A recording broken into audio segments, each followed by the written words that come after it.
Hello hi, నేను మీ గాయత్రిని ఒక మినీ వ్లాగ్తో మీ ముందుకు వచ్చాను. ప్రీవియస్ వీడియోలో చెప్పినట్టు ప్రసాదాలన్నీ రెడీ చేసేసుకొని, సో మా హస్బెండ్ హెల్ప్తో గుమ్మానికి పూలు మామిడాకులు అన్నీ కట్టేసుకొని, సో లోపలికి వచ్చి అమ్మవారికి ఇంకా ఏమైనా తక్కువ అయ్యాయా ఏంటి అన్నీ చూసుకొని, నేనైతే బ్లౌజ్ పీసెస్, గాజులు, పూలు, పండ్లు, పసుపు, కుంకుమ, ఆకు, ఒక్క, అరటిపళ్ళు, ముఖ్యంగా ఇచ్చేది ఖర్జూరం కూడా పెట్టాను. ఎండు ఖర్జూరం పెడితే చాలా మంచిది.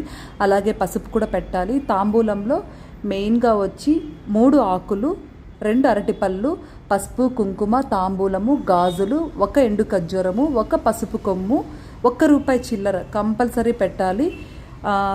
మన తమలపాకులు కొసళ్ళు, అరటిపళ్ళు కొసళ్ళు మన వైపు ఉండేలా చూసుకొని తాంబూలం అయితే ఇవ్వాలి.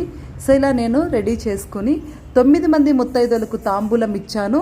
ఇక్కడ మీరు అమ్మవారిని చూడొచ్చు, చాలా చక్కగా అలంకరించాను. మీరందరూ కూడా అమ్మవారిని దర్శనం చేసుకోండి. 11 రకాల ప్రసాదాలతో అమ్మవారికి నేనైతే నా మొక్కు తీర్చుకున్నాను. కుంకుమార్చన చేసుకున్నాను. అలాగే పాలాభిషేకం కూడా చేసుకున్నాను. తులసమ్మకు కూడా నేను మొక్కున్నాను. ఒక కోరిక కోరినప్పుడు, ఆ కోరిక తీరినప్పుడు అమ్మవారికి కూడా చీర జాకెట్, పసుపు కుంకం పెడతానని చెప్పి, సో అది కూడా ఈరోజే నేను తీర్చుకున్నాను. నా వీడియోస్ నచ్చితే లైక్ చేయండి.